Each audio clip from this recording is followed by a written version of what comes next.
یہاں پہ لوگ شیروانی پہننے کے شوق میں، بیج لگانے کے شوق میں، اور وہ گون پہننے کے شوق میں نے تینوں بڑوں کا ذکر کر دیا، چاہے عدلیہ سے ہوں، اسٹیبلشمنٹ کے ہوں یا پولیٹیکل لیڈرز ہوں، پیش رہتے ہیں. انہیں پتہ ہی نہیں ہے کہ جنت حرام ہونے والی ہے اگر تم نے اخلاص نہ کیا عوام کے ساتھ.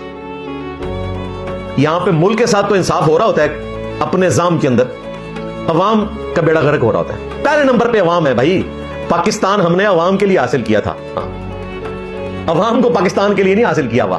اگر عوام کو انصاف نہیں ملتا تو یہ رہنے کی سرزمین جو تھی ہماری، اس سے بہتر تھا کہ ہم ہجرت کر جاتے. اور آج یہی ہو رہا ہے کہ جن لوگوں نے اپنی حفاظت کرنی ہوتی ہے وہ یورپ اور امریکہ میں جا کے انہیں بتاتے ہیں کہ اسلام از اے ریلیجن آف پیس. اور کوئی گورا پوچھ لے کہ پھر اتنے کے لینڈ آئے ہو، پیس تو وہاں پہ ہے. منہ آج ڈکے بیٹھ جاؤ گے، پھر جواب کوئی نہیں ہوئے گا.